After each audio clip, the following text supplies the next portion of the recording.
चलो, good evening everyone. Today is 1st of March. बघत बघत आपण नवीन वर्षाचा जानेवारी आणि फेब्रुवारी महिना सक्सेसफुली कंप्लीट केलाय. आपण असं म्हणू शकतो जानेवारी महिन्यामध्ये आपण लॉजिक शिकलो, फेब्रुवारी महिन्यामध्ये आपण मॅट्रायसेस आणि छोटासा पार्ट बायनोमियलचा शिकलो. Today we are concluding binomial. जर फेब्रुवारी 30 किंवा 31 असता तर फेब्रुवारीमध्येच बायनोमियल संपला असता.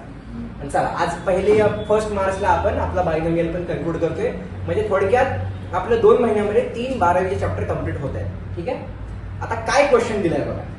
त्यांनी सांगितलंय डेली लाईफ क्वेश्चन आहे पुन्हा एकदा, की एक इन्शुरन्स एजंट आहे बरोबर, जो आपल्या घरी येतो ना आपली पॉलिसी काढतो, राईट. आता उदाहरण त्यांनी काय सांगितलं बघा, अन insurance agent ensures live of 5 men. म्हणजे काय केलं त्यांनी 5 जणांची पॉलिसी काढली. एन्श्युअर म्हणजे काय बाबा, त्यांनी गॅरंटी दिली या पॉलिसीनुसार तुम्हाला तुमचा म्हणजे म्हणू शकतो ना की जर तुम्ही ते आहे ना LIC जिंदगी के साथ भी जिंदगी के बाद भी, 7 असले LICचं काही नाहीये, सगळं जिंदगी के बाद बीच आहे. म्हणजे मेला तरच पैसे मिळतात LICचे, माहितीये ना, माहिती का नाही. हा म्हणजे ठीक आहे, असे काही बरेचसे प्लॅन्स आहेत त्यांचे. तर या केसमध्ये त्यांनी काय सांगितलं की इन्शुरन्स एजंटनी 5 जणांची पॉलिसी काढली आणि सगळेजण सेम एजचे आहेत आणि चांगल्या कंडिशन मध्ये, एकदम गुड हेल्थ बरोबर. त्यांनी सांगितलंय the probability that man of this age will survive in next 30 years is 2/3. म्हणजे काय, समजा आता माझं वय लेट सपोज 30 आहे बरोबर, तर अजून 30 वर्ष जगायची जी प्रोबॅबिलिटी आहे माझी ती 2/3 आहे. म्हणजे काय, तिघांपैकी 2 जण जगू शकतील, 1 जण जाणार. थोडक्यात अशी प्रोबॅबिलिटी आहे याची, तिघांपैकी 2 जण जगायची, right. Find the probability that in the next 30 years at most 3 men will survive. आता इथे शब्द काय वापरला आहे त्यांनी, ऍट मोस्ट. टोटल माणसं किती आहेत आपल्याकडे, 5 माणसं आहेत. आता बघा या केसमध्ये ऍटलिस्ट अर्थ काय होता, कमीत कमी 3, 4 आणि 5 पण चालतील बरोबर. ऍटलिस्ट अर्थ काय होता, 3 पण चालतील, 4 पण चालतील, 5 पण चालतील. आता ऍटमोस्ट 3 याचा अर्थ काय, जास्तीत जास्त 3 जगितले पाहिजे, म्हणजे 2 गॅरंटी जाणार. ऍटमोस्ट 3 जास्तीत जास्त 3 जगले पाहिजे बरोबर. ऍटमोस्ट अर्थ जास्तीत जास्त, ऍटलिस्ट अर्थ कमीत कमी. आता हे ऍटमोस्ट एक एक्झाम्पल घेणं गरजेचं आहे. जर तुम्हाला ऍटलिस्ट न्यूमेरिकल कळलं असेल तर आता ऍटमोस्ट ऑटोमॅटिकली कळलं. चला याला सॉल्व्ह करूयात. मग कसं सॉल्व्ह करणार आहे बघा. सगळ्यात पहिल्यांदा आन्सर या केसमध्ये त्यांनी काय सांगितलंय, here P is equals to what, probability of success बरोबर. प्रोबॅबिलिटी ऑफ सक्सेस या केसमध्ये सर्वायवल हाच आपला सक्सेस आहे बरोबर का नाही. आपण जगलो म्हणजे सक्सेसफुल झालो थोडक्यात. Therefore, what is your probability that they have given 2/3 बरोबर आहे का रे. ओके. नाव आपल्याला काय माहिती आहे रे की P प्लस Q याची व्हॅल्यू किती असते रे, 1. म्हणजे Q ची व्हॅल्यू किती दिली तुमची, 1/3. 1 मधून 2/3 गेला म्हणजे 1/3 गेला. म्हणजे तिघांपैकी 1 जण गेला हाच अर्थ होतोय ना. 3 जण होते, 2 जण जगले म्हणजे 1 जण गेला, राईट. चला तर आपण प्रोबॅबिलिटी P आणि Q फाइंड आउट केलं. बायनॉमियल मध्ये 4 गोष्टी लागतात, आपण नेहमी डिस्कशन करत आलेले. आता मला लागेल n. मग त्यांनी काय दिले बघा या केसमध्ये की there are total how many men. Therefore yes by given condition त्यांनी सांगितले की आपल्या केसमध्ये n ची व्हॅल्यू आहे 5. म्हणजे टोटल 5 मेन आहेत आपल्याकडे ज्यांची त्या इन्शुरन्स एजंटनी पॉलिसी काढली होती बरोबर. आता या केसमध्ये त्यांनी R जो दिलेला आहे, R हा क्वेश्चन विचारलेला असतो बरोबर. त्यांनी सांगितले R ची व्हॅल्यू आहे ऍट मोस्ट 3 बरोबर. म्हणजे या 5 पैकी जास्तीत जास्त 3 जण जगले पाहिजे, 2 जण गेले पाहिजे, इन शॉर्ट बरोबर. आता याला कसं सॉल्व्ह करायचं बरोबर. सिंपल गोष्ट आहे, जसं आपण ऍटलिस्ट ला सॉल्व्ह करतो सेम कॉन्सेप्ट मी ऍटमोस्ट ला वापरणार. काय करणार, देअरफॉर वी नो काय माहिती आहे आपल्याला बघा, P of x equal to 0 plus P of x equal to 1 plus dot dot dot dot असं कुठेपर्यंत रे, P of x equal to 5 याची व्हॅल्यू किती असते रे, 1. म्हणजे एकही जगला नाही, 1 जगला, 2 जगला, 3 जगले किंवा 5 जण जगले, या सगळ्यांची प्रोबॅबिलिटी किती असणार आहे, 1. आता मी काय करतो या केसमध्ये थोडंसं याला सिम्प्लिफाय करतो, मध्ये एक टर्म टाकू. थोडंसं याला आपण असं लिहूया, कसं, dot dot dot dot P of x equal to 3 लिहितोय मी प्लस डॉट डॉट आणि पुन्हा काय करतोय P of x equal to 5. या सगळ्यांचा आन्सर किती असणार आहे, 1 बरोबर. आता मला सांगा, जर मी म्हणलं असतं ऍटलिस्ट 3, एक काम करूया थांबा, व्यवस्थितच लिहूया, कंजूसी नको करायला.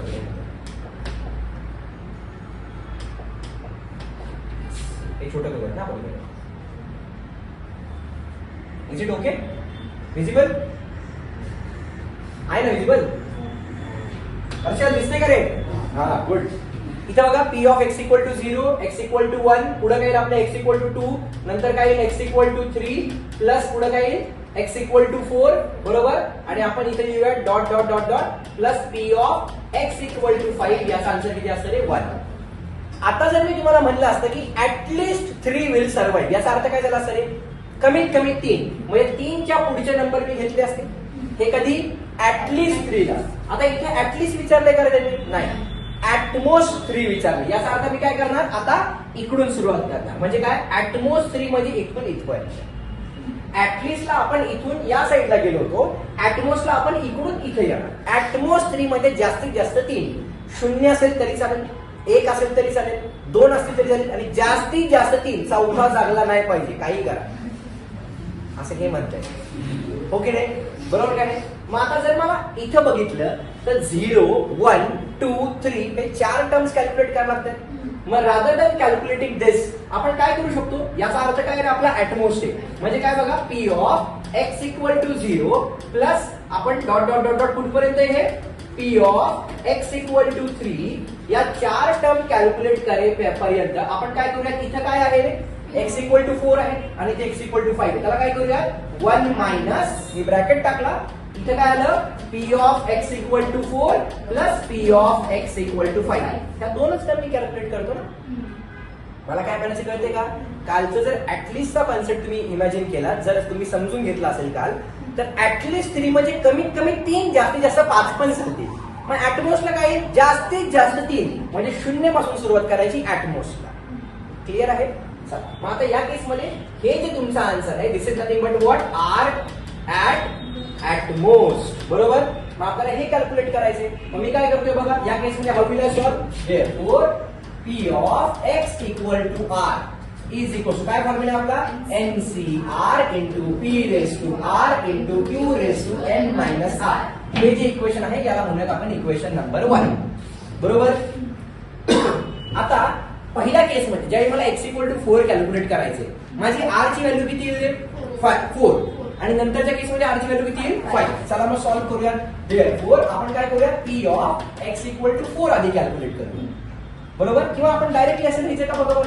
कसं? P of X equal to R from 1 आपण असं म्हणूया. फ्रॉम 1 काय येते? 1 minus P of X equal to 4 plus P of X equal to 5. बरोबर आहे?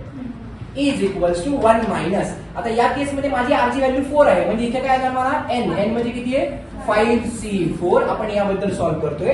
इनटू प्रोबॅबिलिटी किती होती आपली? दोघं जण होते जगण्याची. Yes or no? ओके नाही? 2/3 raise to R into 1/3 raise to N minus R म्हणजे किती आलं रे? 1. हे झालं माझं पहिल्या केसमध्ये, ज्याच्यामध्ये माझी आर ची व्हॅल्यू होती 4. बरोबर आहे? प्लस आता दुसऱ्या केसमध्ये माझी आर ची व्हॅल्यू किती आहे रे? 5. त्या केसमध्ये काय येईल? 5C5 into 2/3 raise to 5 into 1/3 raise to 5 minus 5 म्हणजे किती आलं रे? ते 0. बरोबर. इथपर्यंत सिंपल आहे. चला मी याला सिम्प्लिफाय करूयात. Now whenever I have to simplify this, कसं सिम्प्लिफाय करणार? 1 मायनस, आता हे 5C4 कसे कॅल्क्युलेट करणार आपण? 5 factorial upon 4 factorial into 5 minus 1, sorry 5 minus 4 म्हणजे 1 फॅक्टोरियल. 1 फॅक्टोरियल म्हणजे असतो 1 इंटू इथे काय आलं आपल्याकडे? 2 raise to 4 upon 3 raise to 4 into इथे काय आलं? 1 अपॉन 3 रेस टू 1. बरोबर आहे? नुसता 3 म्हणजे 3 रेस टू 1 आहे. प्लस आता बघा NCN आन्सर किती असतं रे? 1. मी फॉर्म्युला लिहून दिला डायरेक्टली. इंटू इथे काय आलं आपल्याकडे? 2 raise to 5 upon 3 raise to 5 into anything raise to 0 is always 1. बरोबर. याला सिम्प्लिफाय करूया. So this can be further simplified as 1 minus. आता बघा हा जो 5 फॅक्टोरियल कसं लिहिणार आपण? 5 इंटू 4 फॅक्टोरियल अपॉन 4 फॅक्टोरियल. बरोबर. नेक्स्ट पेज वरती लिहू. Okay, this can be simplified as P of x is equals to R is equals to 1 minus 5 factorial ला काय केलं? 5 into 4 factorial upon 4 factorial into. आता इथे चेक करा. इथे याचा बेस 3 आहे, याचा पण बेस 3 आहे, म्हणजे पॉवर्स काय होणार माझे ऍड होणार. सो 4 + 1 5, 2⁴ म्हणजे काय 2 2 जा 4, 4 2 जा 8, 8 2 जा 16, 16 अपॉन खाली किती आलं 16 अपॉन खाली आलं 3⁵. बरोबर आहे का रे. प्लस पुढे काय येते चेक करा, इथं काहीच नाही म्हणजे 1 आहे राईट. सो इथे काय मिळालं आपल्याला 2⁵ म्हणजे किती आलं 32 अपॉन 3⁵. बरोबर आहे का रे इथपर्यंत. Yes or no. मग इथं काय झालं चेक करा, हा 5 फॅक्टोरियल सॉरी 4 फॅक्टोरियल 4 फॅक्टोरियल झाला कॅन्सल, म्हणजे काय मिळालं 1 minus here we are remaining with 5 into पुढे काय राहिलं माझ्याकडे 16 अपॉन 3⁵. बरोबर. प्लस इथे काय मिळालं 32 अपॉन 3⁵. आता या दोघांचं मल्टिप्लिकेशन या स्टेप मध्ये करू का मी. बरोबर. 16 5 जा दिस इज 80. बरोबर आहे. सो 1 मायनस, आता बघा दोघांचाही बेस सेम आहे, दोघांचा बेस सेम आहे म्हणजे माझा न्यूमरेटर मर्ज होणार. सो 80 + 20 झाले 100 प्लस 10 110 आणि हे 2 म्हणजे किती झाले 112 अपॉन 3⁵. बघा 3 3 जा 9, 9 3 जा 27, 27 3 जा 81, 81 3 जा 243. सो इथे काय आलं आपल्याकडे दिस इज 1 मायनस 112 अपॉन 243. आता नुसता 1 म्हणजे किती 1 अपॉन 1 करा क्रॉस मल्टिप्लाय म्हणजे काय आलं राईट पंच. So this is 243 minus left पंच विच इज 112 अपॉन फ्रंट पंच म्हणजे किती आलं 243. बरोबर. सो 243 म्हणून 112 गेले. बरोबर. काय करावं लागेल रे बघा, this is 243 minus 112 right. So this is 131. आपल्याला काय मिळालं 131 अपॉन 243. हे आपलं आन्सर. म्हणजे त्यांनी काय काय विचारलं होतं रे बघा नेमकं, what they have asked exactly. त्यांनी सांगितलं की जर 5 मेन आपल्याकडे असेल आणि त्या 5 जणांची जर आपण इन्शुरन्स पॉलिसी काढली असेल 30 वर्षांसाठी, बरोबर, तर त्यांची जगायची प्रोबॅबिलिटी काय होती 2/3, की तिघांपैकी 2 जण जगणार बाबा. ही प्रोबॅबिलिटी त्यांनी आधीच्या हिशोबानुसार सांगितली होती. मग त्यांनी काय सांगितली होती की बाबा ऍटमोस्ट 5 पैकी 3 जण जगतील, ऍटमोस्ट 5 पैकी 3 जण त्या पुढच्या 30 वर्षांसाठी जगतील. याची प्रोबॅबिलिटी काय येईल बघा चेक करा. याची प्रोबॅबिलिटी येईल 243 पैकी 131 वेळा. म्हणजे टोटल पेपर 243 मार्क्स आहे, त्यापैकी तुम्हाला 131 मार्क पडतील, असा याचा अर्थ झाला. हा तुम्ही याला अजून डिव्हिजन करू शकता पण काही गरज नाहीये. This can be written as P of x = R is nothing but what 131 upon 243. मी याला बॉक्स करणार आणि हे झालं माझं रिक्वायर्ड सोल्युशन. या प्रॉब्लेम मध्ये फक्त एक नवीन गोष्ट आपण शिकलो, ऍटमोस्ट. ऍटलिस्ट ला तिथून पुढे जायचं, ऍटमोस्ट ला 0 पासून सुरुवात करायची. कळालं का. ऍटमोस्ट या वाक्यामध्येच ओ असतो. ऍटमोस्ट ओ म्हणजे 0 पासून सुरुवात करायची, ऍटलिस्ट मध्ये नसतं बघा, असं लक्षात ठेवायचं. कळालं का नक्की. शुअर 100%. क्वेश्चन तोच आहे फक्त इथं ऍटमोस्ट आहे बस. आता let's proceed towards next question. काय दिलं बघा आपल्याला नेक्स्ट क्वेश्चन.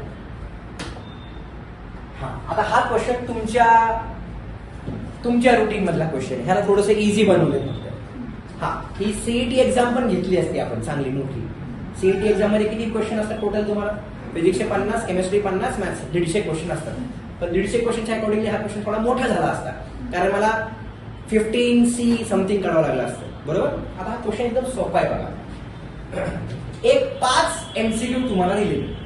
बरोबर. Each of total 5 questions in a multiple choice examination has 4 choices. म्हणजे काय की तुमचा एक पेपर आहे त्याच्यामध्ये तुम्हाला 5 क्वेश्चन दिले. This is what is your question number 1. बरोबर. हा आहे question number 2, question number 3, question number 4 आणि क्वेश्चन नंबर 5. हे 5 क्वेश्चन दिलेत आणि आता तुमची MCQ टेस्ट मी घेतली. बरोबर. पहिल्या क्वेश्चनला किती ऑप्शन आहेत तरी 4 नेहमीप्रमाणे ABCD. आता इथे 5 क्वेश्चन आहेत त्यामुळे तुम्ही वाचताय. जर क्वेश्चन जास्त वाढले तर ऑब्व्हियसली तुमची अॅक्युरेसी कमी होणार का जास्त होणार आहे. तुक्के मारायची कमी होणार का जास्त होणार, कमी होणार ना. क्वेश्चन वाढले ना मग तुक्के सगळे थोडी बरोबर बसणार आहे, नाही बसणार ना, म्हणजे प्रोबॅबिलिटी कमी होणार. बरं. त्यांनी सांगितले 5 म्हणजे 5 क्वेश्चनची MCQ एक्झाम आहे. प्रत्येक क्वेश्चनला 4 ऑप्शन आहेत एवढे त्यांनी दिले. बरोबर. बघा बरं. Only 1 of which is correct. Obviously त्या 4 पैकी 1 करेक्ट असणार आहे. बरोबर का नाही. या 4 ऑप्शन पैकी एकच ऑप्शन करेक्ट असणार आहे. म्हणजे याचा अर्थ काय झाला की 4 पैकी 1 करेक्ट आहे. So this is what is my probability of success. बरोबर. जर ही माझी प्रोबॅबिलिटी ऑफ सक्सेस असेल तर 3/4 काय झाली माझी प्रोबॅबिलिटी ऑफ फेल्युअर. म्हणजे काय की 4 पैकी 3 आन्सर तुमचे रॉंग आहेत एकच आन्सर तुमचा करेक्ट आहे. बरोबर, म्हणजे आपल्याकडे P झाला, आपल्याकडे Q झाला, आपल्याकडे 5 क्वेश्चन म्हणजे N पण झाला. काय राहिले रे आता? R हे नेहमी क्वेश्चन मध्ये दिलेलं असतं, राईट. चला आता काय दिले बघा या केस मध्ये.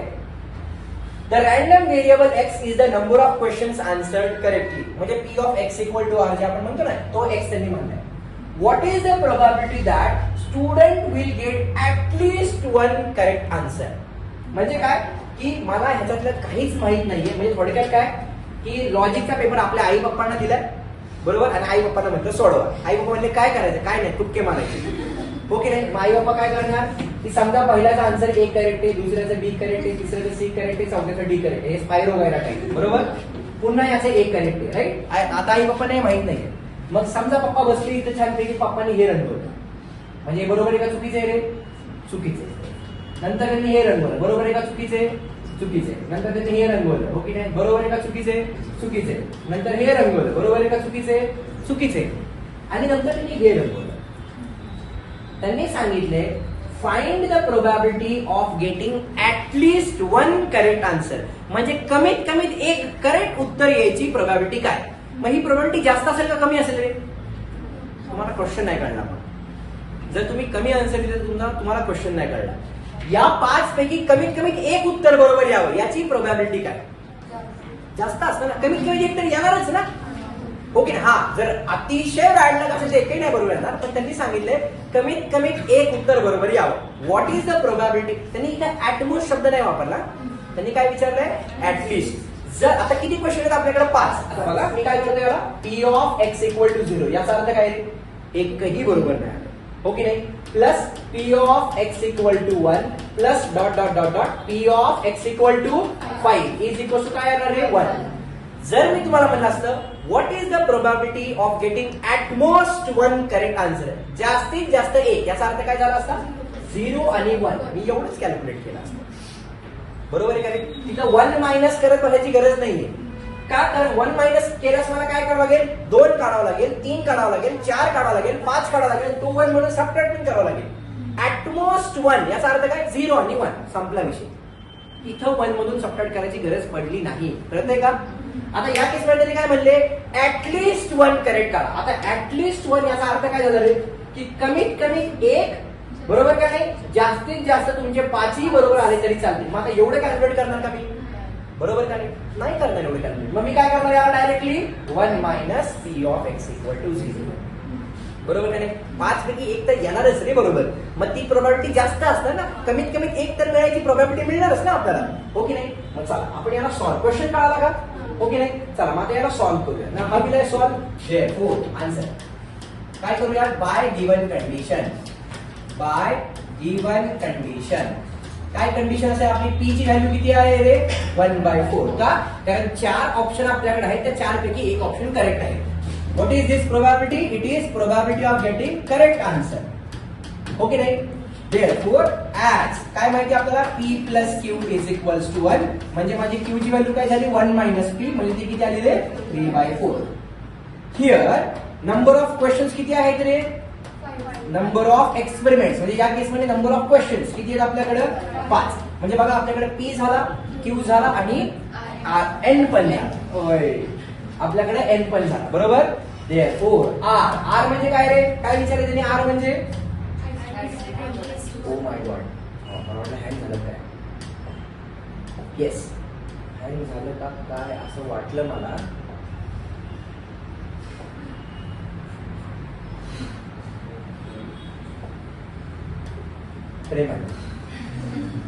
ते मला अरे माझं अशा टाईप मध्ये काय रे? आर ची व्हॅल्यू काय रे आपली?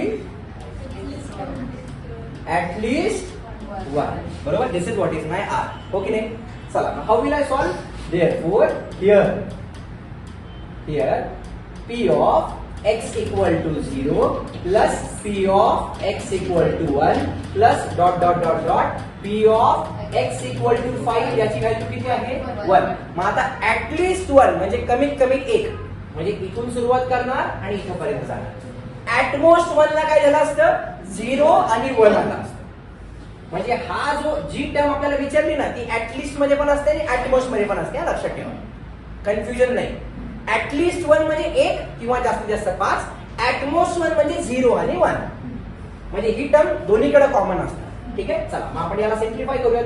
Now how will I simplify? Therefore p of x equal to 1 plus किंवा आपण dot dot dot dot plus p of x equal to 5 म्हणजे काय मिळेल मला 1 minus p of x equal to 0.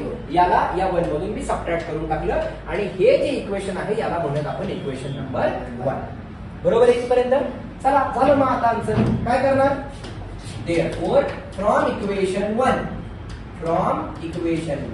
p of x equal to r is equal to काय formula आहे?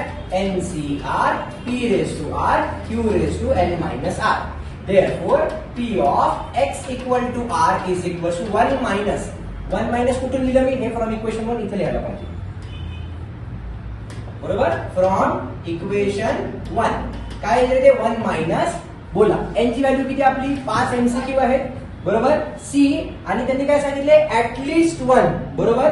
आपण काय केलं? 1 minus p of x equal to 0 म्हणजे इथे काय आलं? 0 इंटू p काय होता आपला? 1/4 रेस टू 0 इंटू q काय होता? 3/4 रेस टू 5 मायनस 0 इज 5. जर इथं मी 150 MCQ घेतले असते, 150 MCQ, कारण सीईटी एक्झाम 150 क्वेश्चनची, तिथे काय आलं असतं? 150 C0. कळलं का? At least 1 correct. मग तिथं प्रोबॅबिलिटी किती झाली असती? 150 पैकी 1 करेक्ट येणार नाही का? हो की नाही? येणारच ना. बरं, इथे 5 क्वेश्चन होते पण ते 150 C ते मोठं झालं असतं म्हणून 5 क्वेश्चनचा आपण पेपर घेतला. हो की नाही? म्हणजे पेपर चेक करायला पण सोपा जातो ना.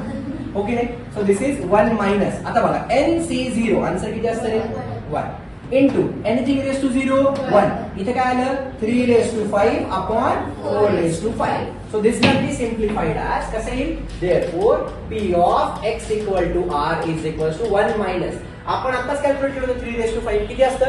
3 3 जा 9, 9 3 जा 27, 27 3 जा 81, 81 3 जा 243 अपॉन 4 रेस टू 5. 4 चा स्क्वेअर 16, पुन्हा 4 चा स्क्वेअर 16, 16 16 256, 256 इंटू 4. बरोबर? कळलं ना मी काय केलं? कळलं का नाही? 4 रेस टू 5 आहे ना, तर असं लिहिलं 4 स्क्वेअर आणि 4. 4 चा स्क्वेअर 16, 4 चा स्क्वेअर 16, 16 16 जा 256 आणि हा पुढचा 4 म्हणजे मला काय करावं लागेल? 256 इंटू 4 एवढंच करावं लागेल. राईट? सो 6 4 जा 24, 2 आले, 5 4 जा 20 आणि 2 पुन्हा 2 आले, 4 2 जा 8 आणि हे किती आले? 1024. थोडक्यात काय बघा ना, 4 रेस टू 5 म्हणजे 2 रेस टू 10. बरोबर का नाही? हे बघा ना, 4 रेस टू 5 आहे ना, या 4 ला कसं लिहितो मी? 2 चा स्क्वेअर आणि रेस टू किती आलं? हे 5 आहे. हो की नाही? या 4 ला मी 2 चा स्क्वेअर केलं, मग याला काय म्हणू शकतो? 2 raise to a raise to m into n म्हणजे काय असतं? a raise to m into n. 2 raise to 10 म्हणजे आपल्याला माहिती आहे 1024. म्हणजे इथे खाली काय मिळालं मला? 1024. बरोबर आहे का रे? आता नुसता 1 म्हणजे काय? पुन्हा 1/1 करा क्रॉस मल्टिप्लाय. 1024 minus 243 upon 1024. करूया सिम्प्लिफाय. 4 तून 3 गेले 1, 12 तून 4 गेले 8, इथे किती राहिले? 9 तून 2 गेले, हे मला सबट्रॅक्शन येत नाही, मी नीट सांगतो. किती आले इथं? 781 अपॉन 1024. माझं मॅथ्स वीक केले, जरा समजून घ्या. ओके नाही? This is p of x equal to r. याला काही 3 ने डिव्हिजन होईल का? 3 2 जा रिमेनिंग 1 नाही ना? नाही. म्हणजे एवढी आपली प्रॉपर्टी आहे. काय? 1024 पैकी 781 वेळा आपलं उत्तर करेक्ट यायची पॉसिबिलिटी आहे. कधी? 5 पैकी ऍटलिस्ट 1. ऍटलिस्ट 1 म्हणजे काय? कमीत कमी 1, जास्तीत जास्त 5 ही आली तरी चालेल ना? काय वाईट आहे? वाईट आहे का? नाही ना? चांगलंच आहे ना? मग याला मी बॉक्स करणार आणि हे झालं माझं रिक्वायर्ड सोल्युशन. हे सर्वांना कळालं का नक्की? शुअर? 100%. आता आठवा, या चॅप्टरची सुरुवात आपण कशाने सॉल्व्ह केली? मीन, व्हेरियन्स आणि स्टँडर्ड डेव्हिएशन. बरोबर ना? आपण शेवट पण त्याच क्वेश्चन करूया. मीन आणि व्हेरियन्स कॅल्क्युलेट करायला आहे. 2 मार्क्सचा क्वेश्चन एका मिनिटात सॉल्व्ह होईल. बरोबर? आता या केसमध्ये त्यांनी काय दिले बघा, p of x equal to r असं वापरायचं. त्यांनी फक्त म्हणले p ऑफ x आणि p ऑफ x ला काय म्हणले त्यांनी? PMF म्हणजे काय? Probability mass function. आणि त्यांनी इथे बघा अपॉन नाही दिला, त्यांनी काय दिले? 4x, 4 त्याच्या खाली x, इथे दिले 5/9 रेस टू x आणि 4/9 रेस टू 4 मायनस x. आणि x च्या व्हॅल्यूज काय आहेत? 0 आहे, 1 आहे, 2 आहे, 3 आहे, 4 आहे. 4च का आहे लास्ट? कारण जर x ची व्हॅल्यू इथं 4 टाकली तर 4 मायनस 4 किती होऊन जाईल? 0. इथं जर 5 असतं तर माझी x ची व्हॅल्यू 5 पण गेली असती, बरोबर? आणि इक्वल टू 0 अदरवाईज त्यांनी असं दिलेली. आपण लिमिट कंटिन्युटी मध्ये पण अशा टाइप दिसायचं बघा तुम्हाला. त्यांनी सांगितले काय? मीन फाइंड आउट करा आणि व्हेरियन्स फाइंड आउट करा. आता मला सांगा बायनोमियल मध्ये आपला मीनचा फॉर्म्युला काय आहे? n इंटू पी, बरोबर आहे का? आता या केस मध्ये तुमचा n मॅक्सिमम काय आहे रे? 4. म्हणजे n ची व्हॅल्यू माझ्याकडे आहे. मला काय कॅल्क्युलेट करायचंय? फक्त p कॅल्क्युलेट करायचंय, बरोबर? मग आता मी काय करतोय बघा या केस मध्ये. लास्ट एक्झाम्पल आहे, please bear. therefore p of x काय दिले आपल्याला? 4 इथे दिला आहे x. नंतर काय दिले आपल्याला सांगा? दिस इज 5/9 रेस टू काय दिले? x. आणि नंतर काय दिले? 4/9 रेस टू 4 मायनस x, बरोबर? therefore comparing it with कुणाबरोबर कम्पेअर करायचं? p of x equal to r याच्याबरोबर कम्पेअर करायचं. काय फॉर्म्युला असतो आपला? NCR इंटू पुढे काय आहे? p raise to r into q raise to n minus r, बरोबर आहे का? हा फॉर्म्युला आपला. याचा अर्थ ही जी टर्म आहे ना, ही टर्म म्हणजे आपली NCR ची टर्म आहे. ही आतली जी टर्म आहे ती काय रे? माझी p आहे. x म्हणजे तुमचा काय आहे रे? r. n किती सांगितलं तुम्हाला मी? 4. फक्त या x च्या ठिकाणी त्यांनी म्हणजे आपल्या फॉर्म्युल्यामध्ये r आहे, त्यांनी r च्या ऐवजी फक्त x वापरलाय. म्हणजे मी काय करणार असं म्हणू शकतो काय बघा? n ची व्हॅल्यू आपल्याला कळाली किती आहे? 4, बरोबर आहे का? n ची व्हॅल्यू 4 आहे आणि r ची व्हॅल्यू काय आहे? x. म्हणजे तुमचं याच्या ऐवजी फक्त त्यांनी हा ब्रॅकेट दिलेला आहे, बरोबर आहे का? कम्पेअर केल्यास कळते का तुम्हाला काय म्हणायचंय? म्हणजे therefore here in binomial distribution e of x चा फॉर्म्युला काय असतो रे? n into p. therefore here what is your value for n? n आहे 4. बघा बरं, इथं 4 आहे आणि इथं वरती 4 आहे. अजून एक कन्फर्मेशन पाहिजे, इथं n आहे, या n च्या ठिकाणी आपल्याकडे किती आहे रे? 4. म्हणजे माझी n ची व्हॅल्यू 4 झाली, बरोबर? जर n ची व्हॅल्यू 4 झाली therefore p चेक करा. इथं p किती आहे रे आपला? 5/9. therefore p ची व्हॅल्यू किती आली रे? 5/9. याला याच्याबरोबर आपण कम्पेअर करतोय. फक्त r च्या ठिकाणी त्यांनी काय वापरलाय? x. therefore तुमचा मीन काय आला रे? e of x is equals to n into p. म्हणजे काय झालं ते? therefore e of x is equals to 4 into 5/9. म्हणजे काय झाला? 20/9. हा काय झाला तुमचा? e of x 20/9. याला मी बॉक्स केला आणि this is what is your first question. म्हणजे फर्स्ट जी गोष्ट विचारली ती तुम्ही सॉल्व्ह केली. फायनली आता काय विचारले त्यांनी? व्हेरियन्स मध्ये काय करतो रे आपण? फेल्युअर पण कन्सिडर करतो. म्हणजे एन, पी आणि क्यू पण कन्सिडर करतो. या केस मध्ये क्यू च्या ठिकाणी किती आहे तुमच्याकडे? 4/9. आता एनपी चा आन्सर तुम्ही ऑलरेडी काढले. एनपी म्हणजे तुमचं काय आहे रे? मीन. तो ऑलरेडी काढलाय तुम्ही. किती येतो? 20/9 इंटू फेलियरची पॉसिबिलिटी काय आपली? 4/9. म्हणजे हे काय झालं? 80/81. हा काय झाला रे तुमचा? This is what is your variance. मी याला बॉक्स करणार आणि हे झालं माझं रिक्वायर्ड सोल्युशन. आणि अशा पद्धतीने आपला बायनॉमियल डिस्ट्रीब्युशन स्वाहा. कळालं का नक्की? हर्षल, हा प्रॉब्लेम काय लक्षात आला का नक्की? फक्त त्यांनी काय केले? एक नोटेशन वेगळे वापरले आणि याचा अर्थ हा NCR चं रिप्रेझेंटेशन आहे. कळालं नक्की? शुअर? इझी होता क्वेश्चन नक्की. जो पहिला क्वेश्चन आज आपण पाहिला तो कुठला पाहिला रे? इन्शुरन्स एजंटचा. त्याच्यामध्ये 5 माणसं होती, 5 पैकी ऍटमोस्ट 3 सर्व्हाइव्ह होतील असा क्वेश्चन होता. दुसरा क्वेश्चन होता आपला MCQचा. 5 MCQ होते, त्यापैकी एकाचा आन्सर करेक्ट होतं. ऍटलिस्ट एक करेक्ट यायची प्रोबॅबिलिटी विचारली. म्हणजे एक ऍटमोस्टचा क्वेश्चन सोडवला, एक ऍटलिस्टचा क्वेश्चन सोडवला आणि एक थोडासा वेगळ्या टाईपचा मीन आणि व्हेरियन्सचा क्वेश्चन सोडवला. अशा पद्धतीने हा आपला चॅप्टर कन्क्लूड झाला. टार्गेट मध्ये याच्या व्यतिरिक्त जे काही एक्झाम्पल्स आहेत जिथं लॉगरिदम वापरले, लॉग काही ठिकाणी कॅल्क्युलेशन थोडे टफ आहे, त्या ठिकाणी त्यांनी लॉग वापरून कॅल्क्युलेशन केली. ते एक्झाम्पल प्लीज तुम्ही ट्राय करा. कळाल नक्की? शुअर? डन.